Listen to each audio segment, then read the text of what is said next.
We'll just give you a minute to arrive and then I'll get things kick-started.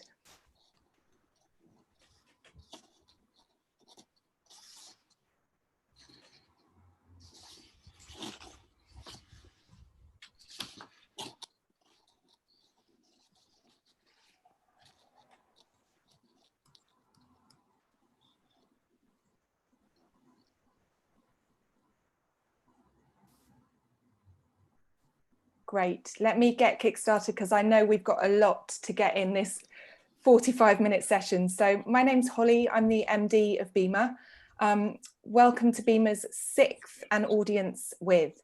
So this is a series we launched during lockdown to basically inspire and challenge the BEMA community and, you know, hopefully help you think about the bigger picture. So today we have the author, journalist and filmmaker Paul Mason, who previously spoke at the BEMA conference, which feels about a decade ago, but it was last September. So before I introduce you to our host, who's going to run today's session, I just want to do a very quick few words about BEMA for those who are less familiar. Apologies to all of you on the session that have heard me do this 6 times, because I'm sure there's quite a lot of you. So BEMA is UK's biggest digital and tech community.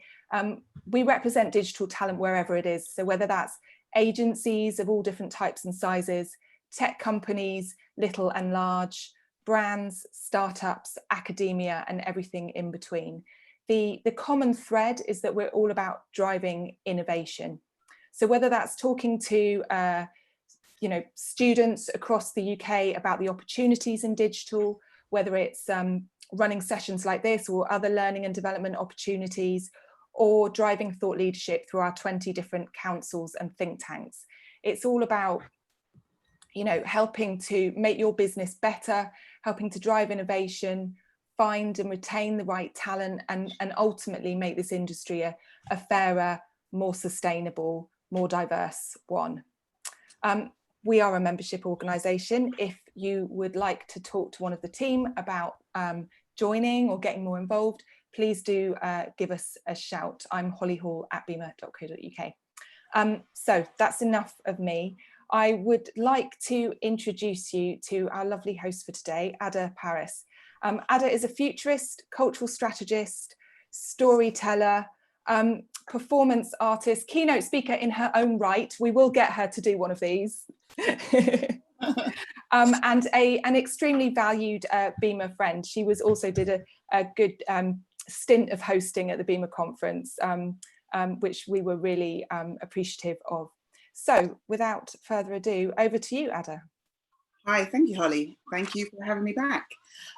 Good evening, good afternoon, good morning, wherever you are in the world. I'd just like to welcome you to this audience with Paul Mason. As Holly introduced, Paul is a journalist, filmmaker, author.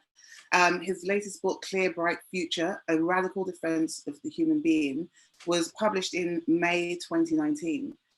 And the world has significantly changed since then. So it is a great idea to bring Paul back to really look at, some of the key themes of his book and look at what's changed and where we can go now. So first of all, Paul, welcome. Nice to be here on a hot afternoon. Yes, very, very hot afternoon. But you know what? We're not going to complain. I'm very appreciative of the weather.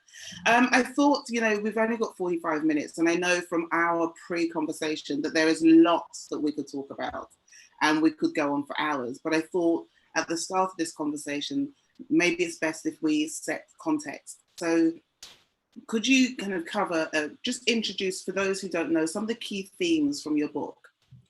Well, yeah, I mean, thank you for inviting me. And look, the themes are this. We're in a triple crisis, and we were before COVID-19 came along. We've got an economic model, a kind of capitalism that doesn't work. It's running on empty. It's running on central bank money creation and on debt. We've got, because we didn't fix it, lots of people talked about a new capitalism, but it didn't happen in the 2010s. We've now got declining support for democracy, for human rights, for the rule of law, because people ask, well, if the current system doesn't deliver to me, what's the alternative? And I am obviously from the left, on the left, because the left didn't offer a significantly attractive and compelling alternative. All over the world, we've got the rise of anti-democratic forces. And we've also got, coming down the track at us in the 21st century, we'll come to climate in a minute, but we've got a crisis of technological control. That is, we are on the brink of, as I'm sure many BEMA members and associates are aware, we're on the brink of significant step changes. You could even argue exponential rising possibilities in bioscience, in digitalization, in robotics, in automation. And we are already, as civil societies and as human beings, losing. We're running to catch up with the issues that creates. The philosopher of information, Luciano Floridi at Oxford, says basically that even faced with semi-intelligent, not generally intelligent computers, human beings, he says, in this brilliant phrase, are playing away. We're on the away ground. It feels like we're being dragged off balance into a world of non-control. Now, in the book, basically, what I say is that if there's three things wrong, there might be something deeper going on. And I describe it as a crisis of the neoliberal self, a crisis of the kind of self we created, that what psychologists often call the kind of social character prevalent, the highly networked, highly marketized, highly individualized person cannot cope with this level of uncertainty. And the short form version of the answer, I mean, I've written several books about what the economic answer is at political economy level. I advocate a radically transformed, greener, more sustainable form of capitalism. But in the book, I just try to say as well, the levels of loss of control combined with the levels of fatalism that you find among large numbers of people, the idea that no other form of society is possible, there's nothing that they can do, means that the central focus of resistance, or the thing that's going to move us beyond this situation, is the self itself, a change at the level of human beings. And so it moved my focus away from pure economics and politics towards questions in moral philosophy that in particular the left find very, very, very challenging, but I know that the technology world doesn't want to have, because the technology world is happy when we talk about, everybody's been to an ethics conference about AI. I went to a huge one in South Korea 2 years ago. It was really interesting. We learned also about all sorts of ISO standards and ethical standards. If you're going to unleash a machine into the world that interacts with human beings and passes the Turing test, you don't need a set of ethics. You need a moral philosophy. And the machine must have a moral philosophy. And I think that is a new departure for, it's a new and harsh interface between the world of technology regulation and a very niche corner of philosophical thinking that is not hugely fashionable, even in philosophy. So that's the thesis of the book. And I hope that the BEMA colleagues will realize that it has some relevance to the operational strategic questions facing them in their sector and in their business. Wow. What an introduction. I mean, there's so many different themes there to talk about: new capitalism, technological control. I suppose the bit that really, one of the many bits that really resonated with me, is around, I suppose the way that I've been looking at tech recently is the way that we use technology is as if we're looking for a new religion. We're looking for something bigger than ourselves, to connect with ourselves, our environment, and with each other. And that's where we've been. And so we've had this time of, especially now during this pandemic, we look at what was happening before, and we used to call that the normal. And we've realized that wasn't normal. And now we have people talking about the new normal. And that's where things start to get confused, that I think that's where a lot more space for conversation is happening, in this idea of, if that was bad, if that wasn't working for us, and we're in this liminal space. How do we start to create a new normal? How do we start to create a shift? I prefer not to say new normal, but how do we create something that can take us to where you're talking about, the difference between ethics and moral philosophy? Well, before we start talking about the coronavirus, let's stick on the general points. I think the normal that we were in, the situation that we were in, was characterized by what I call in the book, it's fetishism of automated systems. Now, fetishism, and if you log online and type Google fetishism, you find some very interesting results. But sociologists and anthropologists use the word fetish to mean the observed behavior of human societies to create kind of graven imagery and then to worship the graven imagery. I mean, the Christian Bible says that you make the golden calf, you worship the golden calf. And the point is, as if it has supernatural powers over you. 19th century philosopher Ludwig Feuerbach pointed out that much as the Christian colonists thought that Africa was really backward for its use of fetish objects, that the Christian crucifix was a fetish object, and that we worship the man on it. Now, Marx developed this idea of fetishism and alienating our humanity into an object, into basically the fetishism of commodities, which is what capitalism is. We create commodities and we worship the market. I also think we've begun to do it with automated systems. I mean, the state is an automated system. The market as a human-created automated system, as conceived by neoliberal economics. That is, it can outthink any human being. Don't tinker with it. And now we actually have, approaching, unaided, learning machines, and eventually we'll get general artificial intelligence. What makes me, my knowledge of social history makes me absolutely certain that we're going to fetishize AI. That there will be people around. I think we already are. Yeah. But like, if it ever actually really, generally AI really exists, there will be people who argue we must obey it. Now, the research I'm doing at the moment, since the book, for my next book, I'm looking a lot at the writings of early fascists. And it's really interesting. A man called Ernst Junger, a writer, an ex-soldier in the 1920s in Germany, he wrote a book called On Pain, where he specifically advocated that human beings should start to think of themselves as objects and that the servants of machines, and indeed act like machines themselves. The right-wing thinking has always pursued this imagery of human objectivity, of machine-like being. And I know, because there is a big critique of posthumanism in my book, that there are parts of the posthumanist movement in philosophy who, from a completely different standpoint, from a desire to be progressive, are also basically saying the same thing. Human being is just a machine. Now, our neuroscience colleagues might say that, some of our geneticists might say it. I think I can substantiate an argument that contests that, but that's where I'm coming from. And I think that, therefore, when you say we're looking at technology like a religion, that chimes in with me. But my solution to it, rather in the same way as the 19th century rationalist philosophers had the solution, is to demystify the religion. It's just a machine. Software is a machine. Artificial intelligence is a machine. And the basic philosophical question is, do you want to be its servant, or do you want to try and exert human control over it? Yeah.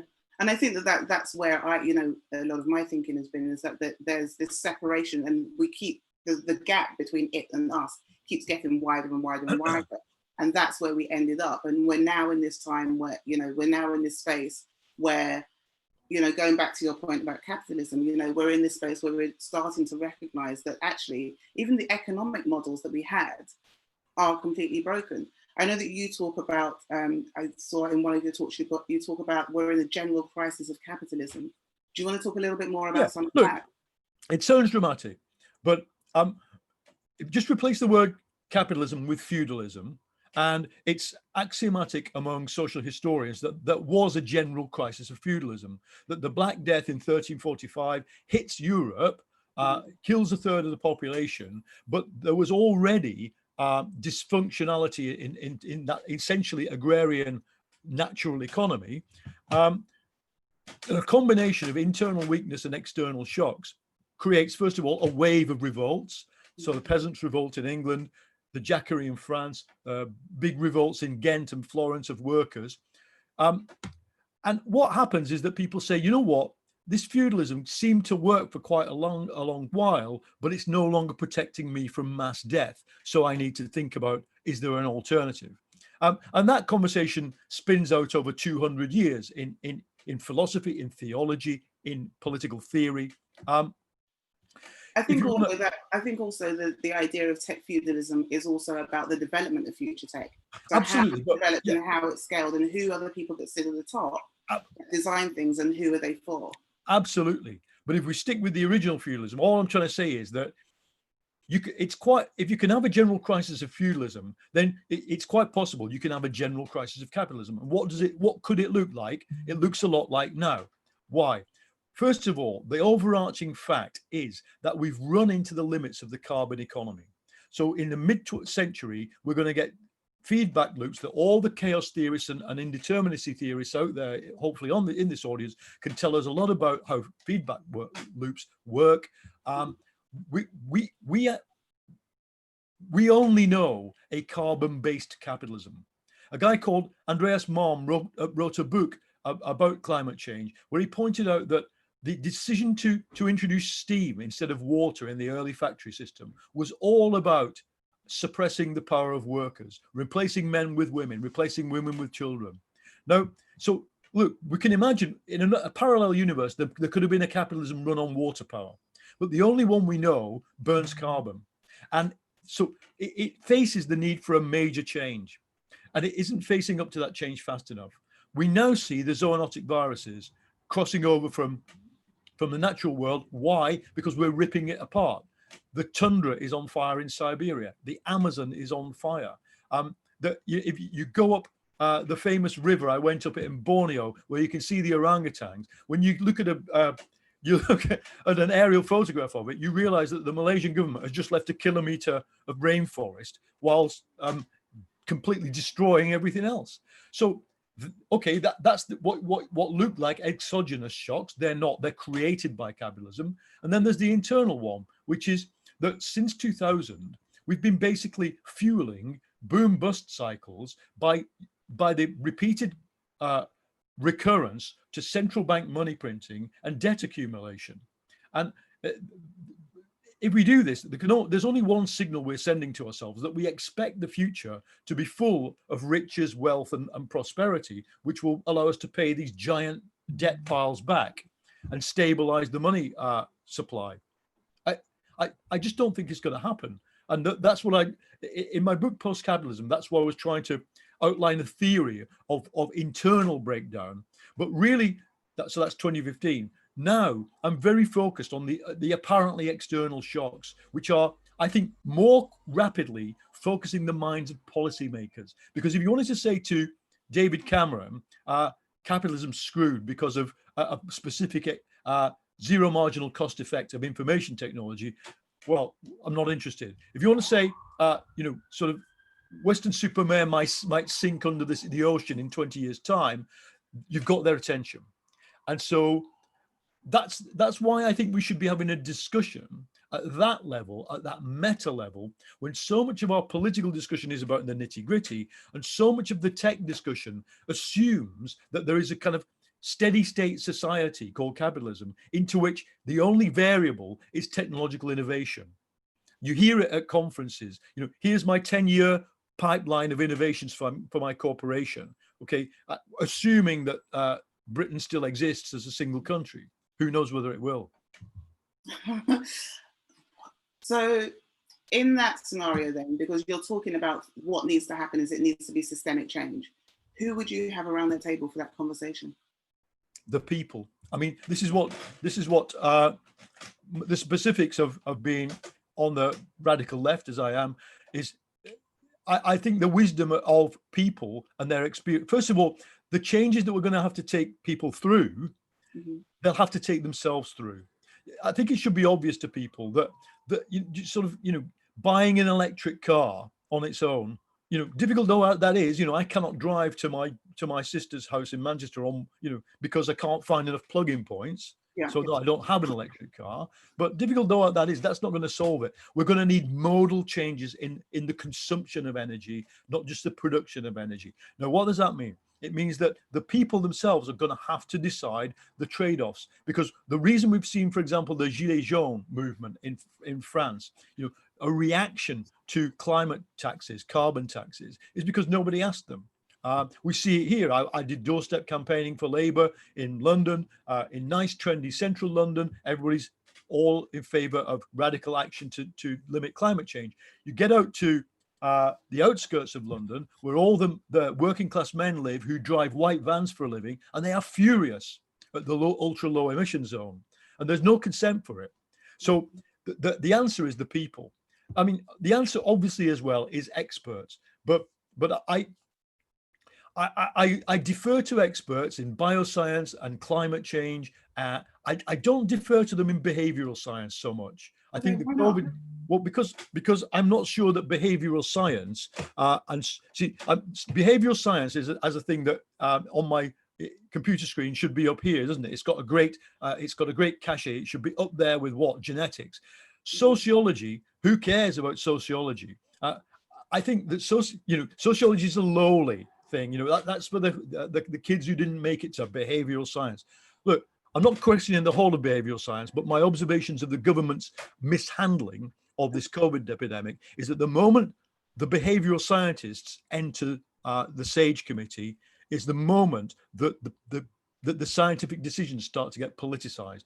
So look, I want everybody around the table. The problem is the table doesn't exist. There isn't at present a systemic discussion, or rather, there isn't at present a viable public discussion about systemic change, because everything has to be adversarial. The moment I, as a Labour Party member, were to express, the desire to do something really radical, then at that point, is when all the people who want to sort of keep the discussion within its normal boundaries switch off. And it's the same within corporations. You have to be a real, that's why some people are employed to do this. You have to be a real maverick to step in and say, no, let's really change what we're doing. I mean, big change in an organization is Apple moving from Intel to ARM, right? And it's a big change. I can't wait personally. And it'll be an interesting moment in computing history. But don't you feel that now is the time for that to happen? Yeah, I mean, what I'm saying is that Apple probably, I'm not party to the internal discussion, but they probably had existential level discussions about switching from one chip architecture to another. But I think businesses are going to have to start thinking, even in post-COVID, about switching from one business model to another. And the last time we saw that was in 1999 to 2002 during the dot-com boom. I've lived through that. I don't think we've seen such radical business model changes in the ensuing period. Businesses that don't work have tended to just go. I worked for them, read Elsevier. But during that period, I think we might have to resurrect that level of, do you remember all the guys in the black polo neck tops, the consultancies? There was a point to that, because they said to people, you're on a burning platform, your business model is screwed, you need to think of a new one. And I think all of us should be thinking at that level of systemic change. Yeah, I think that, a lot of the conversations I've been having, the things I'm seeing is that we've always, I suppose for a lot of us, we've always known that there needed to be new business models. But, the system, the wheels kept turning and things kept happening and people were going, right, we're not going to step off the hamster wheel. And now we're in this new space that people are saying, okay, now maybe is the opportunity. Now is the time to try and look at those business models and try and reskin them, bring those things together to have different types of conversations. I'm just going to refer to, we've got a question from one of the audience members. They said, hi, Paul, Anna, a very interesting conversation, a bit left field, but do you believe that that introducing mandatory voting like in Australia will be a catalyst to the triple crisis that we are, to solve the triple crisis we're currently in? Short answer is no. I mean, Australia has compulsory voting, but it's got a political landscape that looks very like ours. You've got a small far right, you've got a bigger authoritarian racist right, and they exert pressure onto the centrist parties. And the only good, the better thing about the Australian system is that the state governors, you know, Victoria, New South Wales, actually saved the situation. I think I'm told by people there, it was that, just as they are in the United States at this level of states there, and some of the big city mayors. But no, I think I think it's interesting. If you visit a surgeon, they suggest surgery. If you visit a kind of holistic medicine practitioner, they give you some aromatherapy. If you come to a tech conference, often people suggest technological fixes to problems, and I think that falls into that category for me. I think the answer is to engage people in their own liberation, to convince them that there is a better thing, that it's not pie in the sky, that and that self-empowerment through technology, through education, through human development is the route for out of the, you know, for individual people out of the crisis. And that includes learning to vote, learning to think about politics and vote. I was on the Black Lives Matter demo here in Vauxhall, where I live. That's about 30,000 largely young Black people. And I can tell you that, having been involved in anti-racist movements in my own area for the last 25, 30 years, that generation is way ahead of their parents' generation in terms of understanding the world. Whether they'll vote and who they'll vote for is a very different question. Well, that was going to be my question, because you're talking about, starting with the people, but who are the people? Because there's so many different, ideals and belief systems and what have you. How do you even begin to, where would you say that you start? Is it with young people? Is it with, my generation, our generation of people that you want to start getting people to recognize that this is the time? Well, yes, absolutely. I mean, because as we see already, it's quite dangerous to try and put everybody into one bracket. So when people talk about the people or human, I always ask, who are you talking about? Absolutely. It's obviously, when I say the people, I mean in opposition. And I'm deliberately asking. Yeah. So I think we have to, recognize that the society is fragmented, and it's very it's mezzotint, it's mosaic. It's people's characters are far more kind of capable of multiple shape-shifting type kind of activity. I've written about this in the book. In my father's generation, you had to be the same person in every place you went. Any sign that you weren't was a sign of dishonor and low social status. You were false, you were two-faced.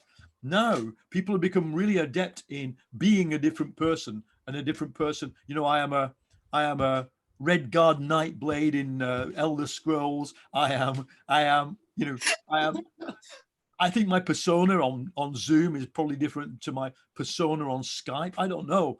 And of course, the young are very adept at doing this. So that's a fluidity of identity, isn't it? Yeah, we call it fluidity of identity, but it's certainly, for me, I work in the tradition of historical materialism, where we tend to say social being determines social consciousness. That means for me that if you're surrounded by the ability to be in multiple chat rooms, multiple analog spaces, and a culture has grown up of avatarism, so that if you can have an avatar online, you can be your own avatar in a certain space. So that's new. Virginia Woolf, I think, I can't remember where, she wrote, the average person has at least 70 personalities. But what she meant was the average middle-class person. Because in her era, she tried to teach working class women here at the Morley College in South London. And what she thought was, well, they're boring. They don't have multiple personalities. They do now. And I think that okay, so the task of bringing the people to the big problem is even bigger. Yeah. But I think for me, kind of time, the other problem we have, for those of us like me who've operated in a left tradition all our lives, the big change that climate change brings is that you no longer have the luxury of time. You know, Martin Luther King wrote, you know, that the moral arc of the universe bends towards justice. You know, it's long, but it bends towards justice. But we don't have time for a long moral arc of the universe. We'd have to decarbonize capitalism in the next 30 years.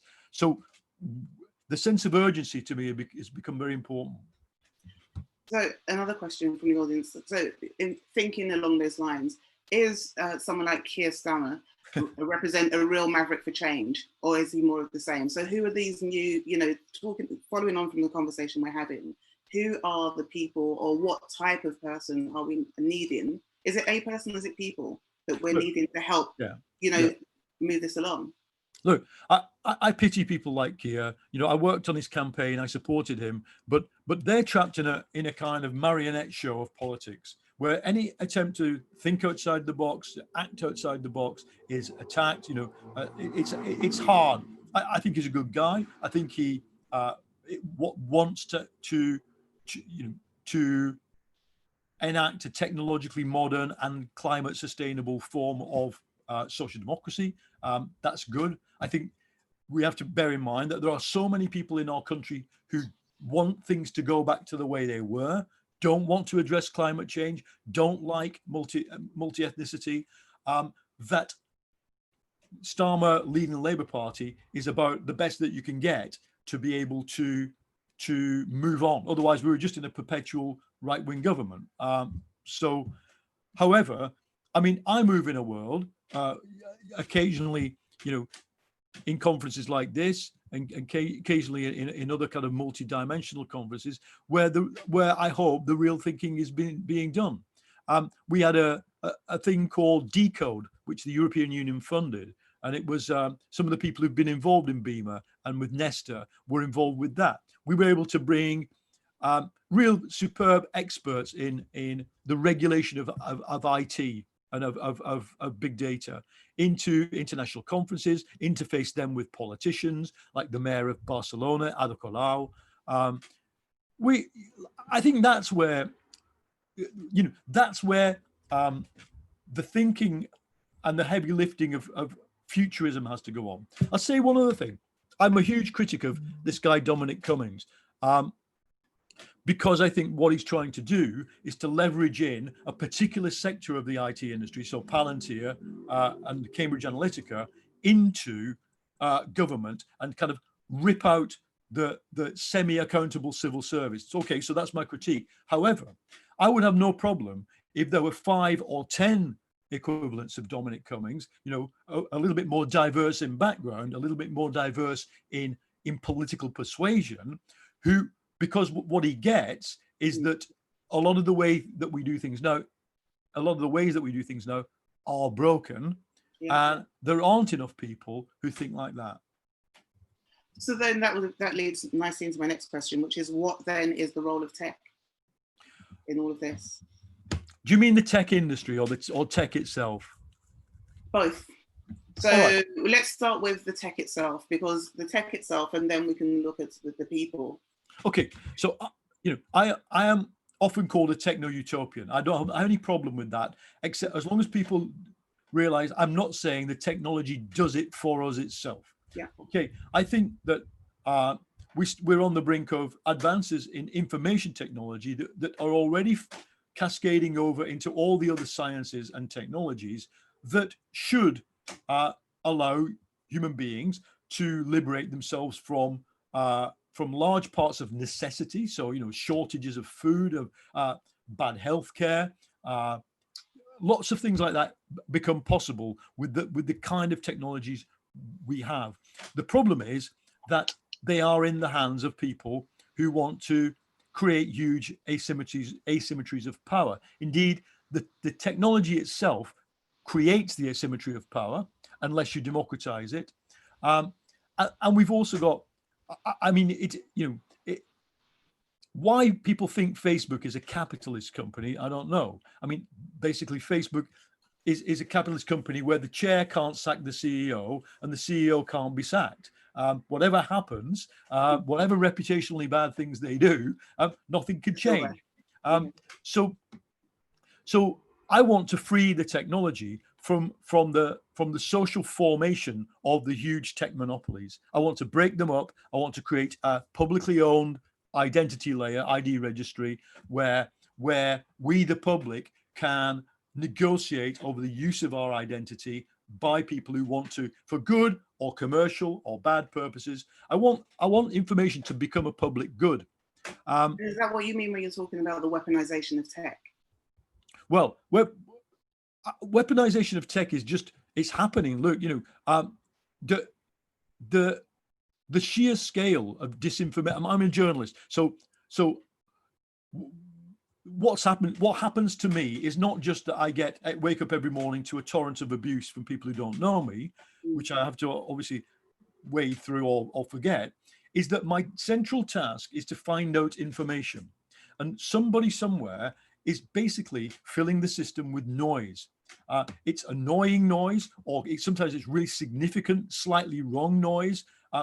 There are bad actors in the world filling the situation with filling the system with noise, which, as Information Theory 101 tells us, that's, if information theory was invented to address noise in systems, and we should have realized that, look, anybody who claims to be a technologist and wants to take forward the power of technology has to be involved in the corporate fight against the people who are flooding the system with bullshit. And my critique of the information companies is that they're looking away. They don't want to see it. Not all of this disinformation is from fascists and far right racists. Some of it is from the Russian government, Chinese government. I've known that there are Western governments engaged in disinformation campaigns. All kind of people do it.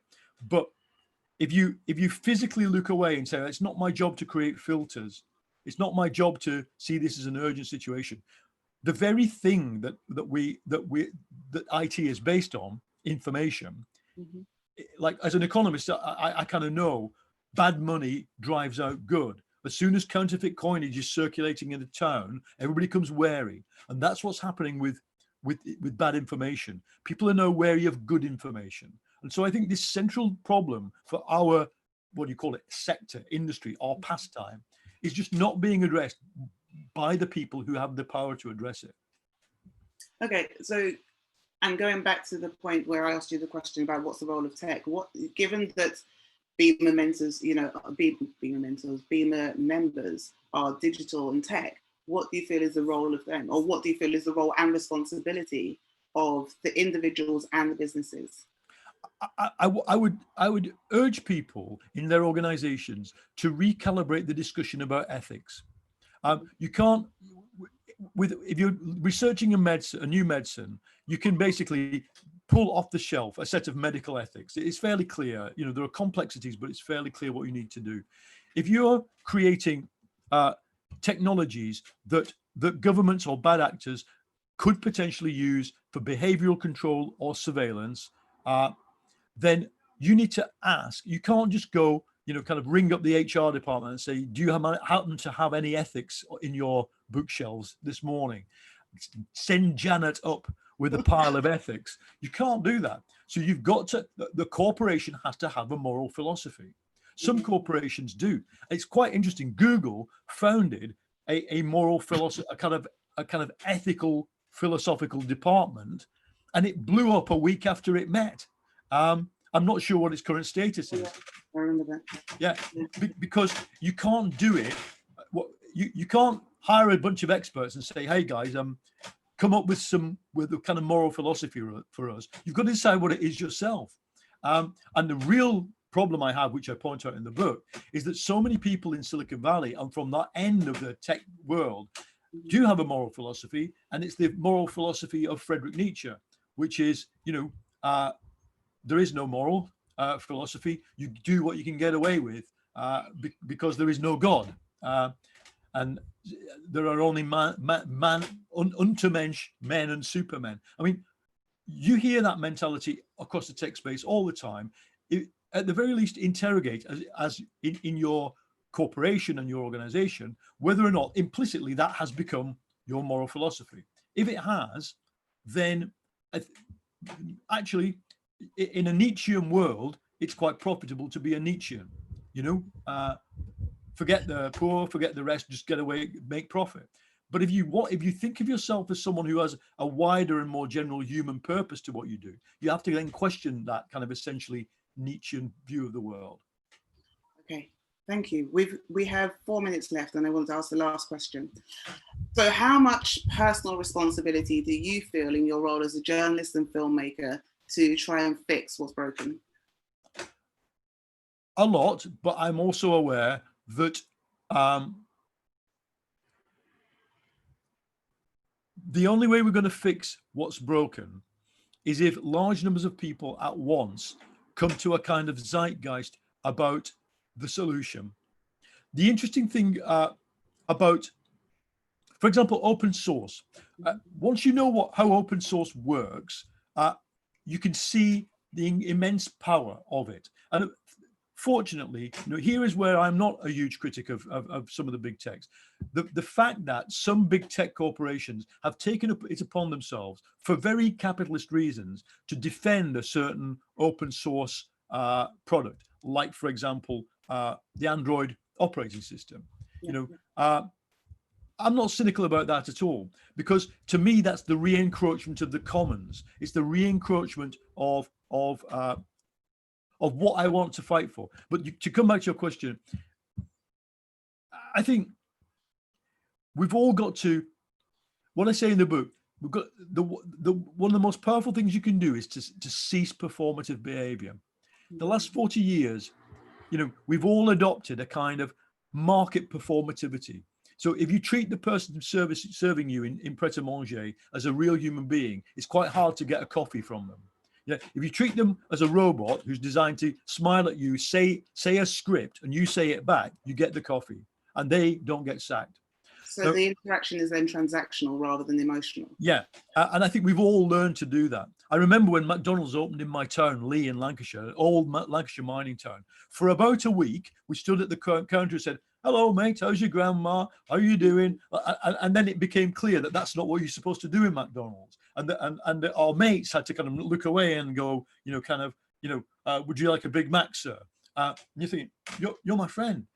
But that's what neoliberalism did to the whole of human society. And we unpick it in the same way as it unpicked us. We do it through individual human interaction. And that's microgranular level, I think is where I think it starts. And is that what you think, is that what you are trying to do through your work and writing? I'm just trying to, I'm trying to think big things. That's all I'm trying to do with the intellectual kind of tools I have at my disposal. There's a great line in the movie Harvey, about a big white rabbit. Yeah. Kind of the guy who owns him is a bit of a drunkard, and he says, somebody says, why is Harvey big? Why is he a big white rabbit? He says, because nobody ever brings anything small into a bar. And I think that's my philosophy. At the moment, it's better to bring the big things to the bar of human discussion, because like we're thinking of Keir, poor old Keir Starmer, struggling today with some internal row. The ability to think big for Merkel, for Macron, for Starmer, for Biden, for Sanders is very, very. They maybe have one afternoon a week where in half an hour they can think a big thought. So we, the rest of the society, have got to do it for them. And I think that's a great point to end. Thank you so much for the conversation. Where can people find you? Yes. Well, you can find me on Twitter all the time at Paul Mason News. And I think what we're about to do is do something like go on a Slack channel, but I'm not a big Slack head, so I need to. I think Holly's going to introduce that. I'm going to put a link in a minute, but I need to find it. So somebody fill for me a bit. Yeah. So I just want to say thank you very much, Paul, for this. Again, great conversation, which I knew there would be rabbit holes, so I'm really appreciative of that. Thank you, Holly. Yeah, thank you so much. Thank you, Holly. I'm going to pass back to you now. No worries. Yeah, I feel a bit, I'm going to have to watch this a few times, I think. But think big, I think, was an excellent way to end. So yes, a massive thanks to Ada and a huge thanks to Paul. Yeah, that was brilliant. So this session will be available on YouTube. We'll be sending a follow-up email to everyone that signed up, so all the links, etc., will be there. I'm presuming Clear Bright Future is available in all good local bookshops. Yep. And yes, Paul has very generously given a short bit of his time, so I know we're getting into the evening, to answer some of your questions on Slack. So if you are a member and aren't on our Slack channel, probably the best thing to do is tweet us or email events@beamer.co.uk, and we can send you an invite super quick to get you on. And please do head over there and ask some difficult questions. I'll only be there for a quarter of an hour, but please come and join me. Fantastic. All right, thanks so much. Thanks everyone. Thanks everybody. In a really somewhere with a cool breeze and with something cold in your hand. Yeah. Have a great evening. Thank you. Thank you. Thanks. Bye. Thank you. Bye. Thanks, Ada. Thank you. Bye. Thank you.